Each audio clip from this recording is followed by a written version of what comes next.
Friday, ladies and gentlemen. Welcome to the Morning Sprint. My name is Japhanie Gray, and we're about to get right into it, guys. Okay, so we already know it is October, which is the season for Halloween. Well, how would you feel if you were able to celebrate Halloween and give back to a great cause? That's coming up later in the Sprint. We're chit-chatting about this, and it's involving some really, really cute animals. A nice gala where you can get themed out and give back for the good. But first and foremost, we got to get into this. This is a bittersweet moment for all of us Virginians out here who didn't win the big Powerball jackpot.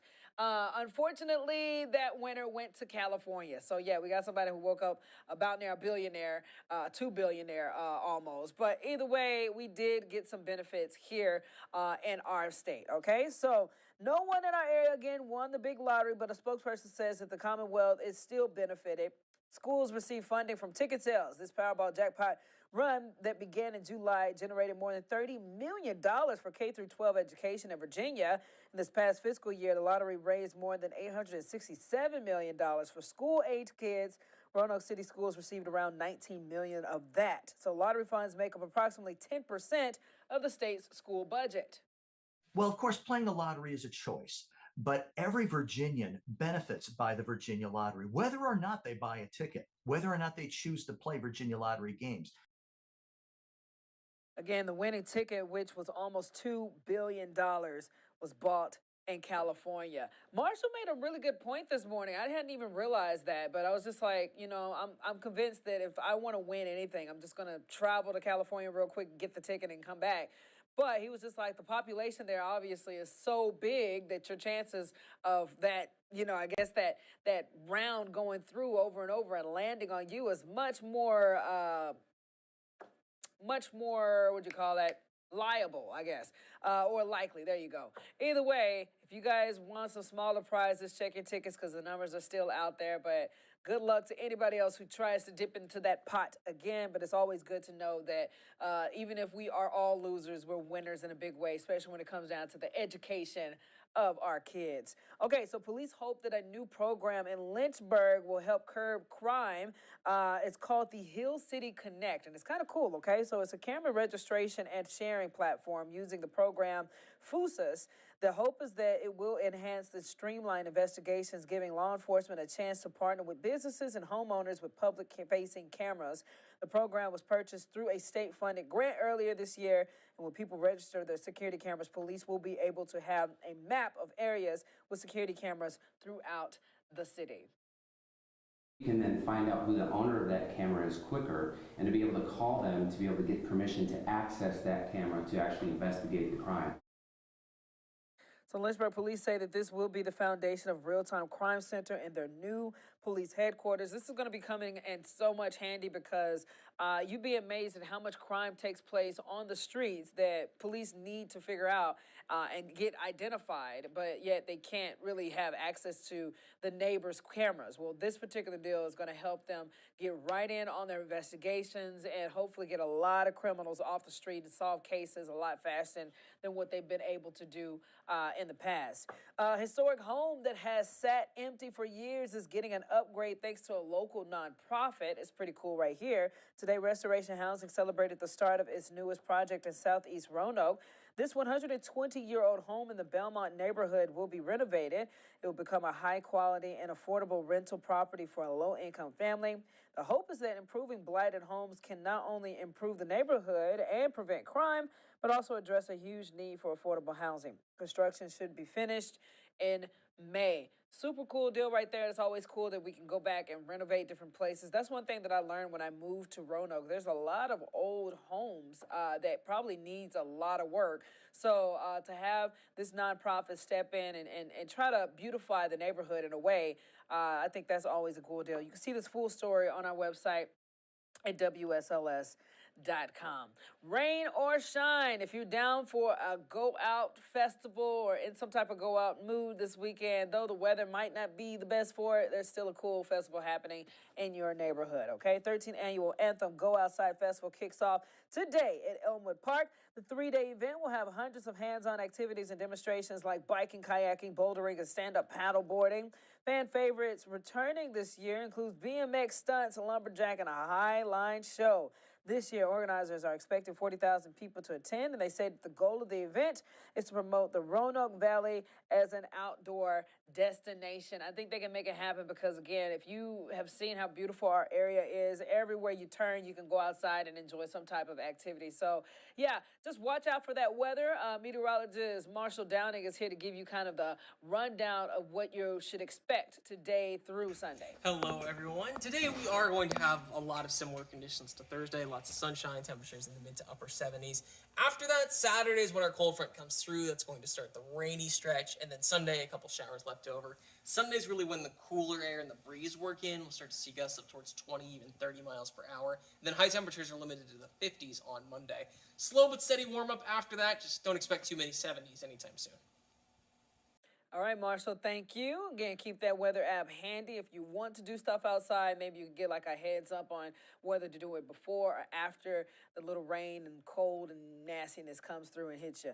Okay, so back to what we were talking about, the spooky way to give back to the community. It's a really cool deal right here, okay? So, again, you bring your spooky best. Get ready for the night Halloween at the Town of Shenandoah Club in Roanoke.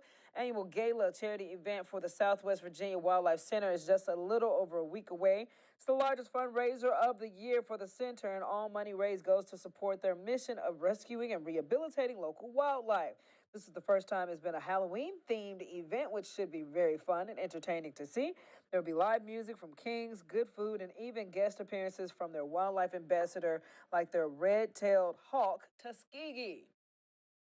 And we rely solely on support from our community to make ends meet.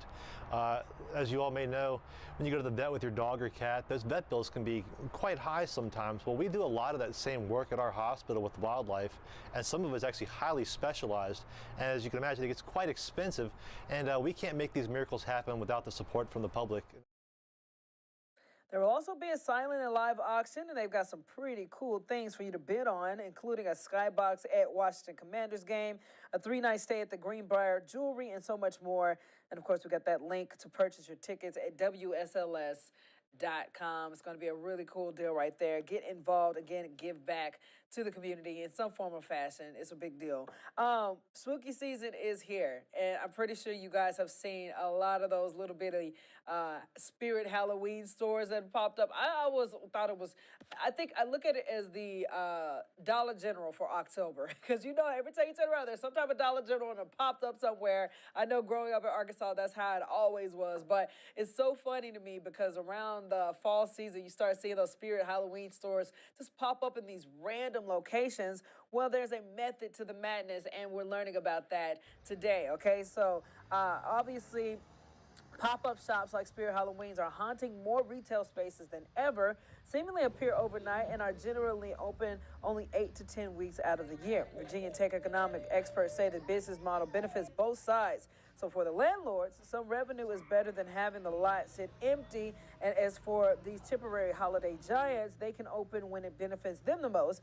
I also believe that this shutdown strategy helps nearby stores, bringing more people to businesses in the area. I look at it like a kind of like a fireworks stand, you know, in July or in that Mayish area. Anytime that's the summertime hits, you always see the fireworks go hard in the paint and pop up out of nowhere. Several different stands all over the place.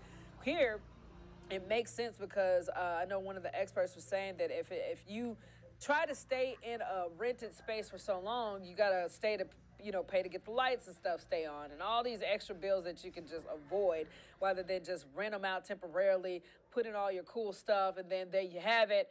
You know, it's actually a pretty good deal. But yeah, if you guys shop at Spirit Halloween, let me know, because I know a lot of people be coming out with some really cool costumes. And speaking of cool decorations at Spirit Halloween, they always come out with these cool displays in the yard. So let's get right into it, giving some love to our people who sent in some pins for us. This is coming from Steve G71. He says, spooky Halloween night. If you guys are looking at your screen, it's a lot of glowing action taking place that I absolutely like, because I can only imagine how bright it is in the neighborhood, and it's definitely a place for kiddos to come through and enjoy to see when they're picking up some candy. Here's another lit up area, purple trees there, some ghosts around the tree right there. If you look at an orange booth blue taking place. A lot of lights happening right there. So I bet when it's really foggy, this looks really, really dope. So this is coming from Kay Nordstrom. He also says a spooky night as well. And then last but not least, this pin comes in and it's super duper cool. Okay, check this out. Yeah, looks like some type of Dementor thing over there, some type of scary arch happening there, like a path of pumpkins. This is coming from Cameron and Monita. It says spooky handmade home graveyard in Monita. I think it's Monita. But yeah, no, this is super cool, man. We love seeing your pins. Keep them coming our way. Let's get Jazzy Jazz in on this action. Jazz, are you with me? Yeah, good morning and happy Friday. Hey, happy Friday. And get this, it's Friday the 13th. Yes, time to get spooky. Yes, and speaking of spooky, like these decorations are just awesome, aren't they? Oh yeah, I love seeing them come in. Like I love seeing like how people are getting into the Halloween spirit and like just different things they're doing in their front yard and how they're decorating. Because it's a lot of these submissions that we got in through Tenet are truly amazing. Like I love when you guys submit your pictures of just how you're getting into the spooky season. So feel free to send more, and we'll be sure to post them online and feature them in our newscast. Definitely. All you have to do is head to wsls.com/pins and just drop it there. Speaking of our website, Jazz, we also have quite a few contests going on for our insiders that's coming up. Speaking of which, one in particular is dealing with, I think it's a NASCAR race or something like that. So if you could you go over just what that is for people out there interested in seeing some cool people? Yeah, for sure. So with this one, hold on, give me 1 second. It's okay, girl. It's okay, girl. You have a chance to win 2 VIP. Hold on, it's loading. All right, so you have a chance to win 2 VIP passes to meet race car driver Parker Kligerman at Martinsville Speedway. So it's completely free to enter. All you need to do is have an account and sign up as an insider, which is completely free to do. So you just need to head to wsls.com, click on insiders, and say a tab in our navigation bar at the very top. And once you do that, all you need to do is create an email and a password, and then you can enter all of our contests. It started on October 9th, and the last day to enter this contest is on October 22nd. And again, this is completely free. Just a really fun way to win some awesome prizes. We have a ton of contests coming up. We also have another chance for you to win 2 Paw Patrol tickets. So that's another thing that you can win as well. Let's see. So that one, it started today and it ends on October 26th. So just head to our website and you'll be able to win. We're giving away 3 family packs of Paw Patrol tickets. So you and your kids can go out and have fun and just have make memories together as a family. And like I said before, it's completely free. All you need to do is sign up to be an insider. We have a lot of cool stuff for you all. And not only contests, we have exclusive content like John Collins Outdoors, and a whole lot of different just special features specifically for insiders. So we would love for you to just be a part of our 10 News family and just join in on all the fun. Perfecto, Jazz. Do we have any comments or viewers today? No, we don't have any comments, but as always, it's super easy to leave a comment. Just head to our website, click on the Morning Sprint article, and then there's a comment form right beneath the live stream. And as always, you can also leave a comment on our Facebook or on our YouTube, and we'll be sure to respond to those live. We love hearing from you guys, so please just let us know your thoughts on the stories as we're discussing them. All right, girlie. Well, Jazz, thank you so much, boo. All right, bye. All right, girl. See you later. Okay, guys, before we roll out on this Friday the 13th, let's get to some of the stories that are happening that you guys want to be in the know about, happening in our later newscasts and online. And obviously, one of the big ones that's still taking place is unfortunately that war that's still happening in Israel, where the terrorist group Hamas decided to just unleash their evilness. So again, coming up in our later newscasts, including 10 News at noon, Associated Press is reporting the Israeli ministry warned the United Nations to evacuate more than 1 million people from the Gaza City and the areas north by tomorrow morning ahead of the ground assault. However, Hamas, the terrorist group, is in control of Palestine. They're telling civilians to stay in their homes despite their evacuation orders. This is a sick situation because Hamas is known to hide behind its civilians. And unfortunately, when Israel is sending out all these warnings of evacuations and stuff like that, they're being forced to be human shields. So it's just an all-around sick situation. Also coming up, Governor Glenn Youngkin challenged local schools to implement learning programs by next week. Spokesperson with the Virginia Department of Education says 11 districts have submitted plans that are under review. We got details on that. And last but not least, more than 40 gravestones were damaged by vandals in a Bedford cemetery last week. Now police are offering a $2,000 reward. We have the latest in that investigation. So much more, also including a investigative piece that our very own 10 News anchor Alyssa Ray has been working on, dealing with a glove manufacturing company. All that mess is a lot of drama that's taking place with 2 years ago. I guess they came up with this plan to make sure this company was here bringing in jobs and all that stuff, and it's still nada. So you can go to our website and check out that full story, that full report, and also we're going to be playing it throughout today on WSLS 10 News. But again, thank you so much for joining us today. It is Friday the 13th. Go out and enjoy some time with your family. Tell somebody I love you, and we'll be back here again next Monday, 8 a.m. at WSLS.com for the Morning Sprint.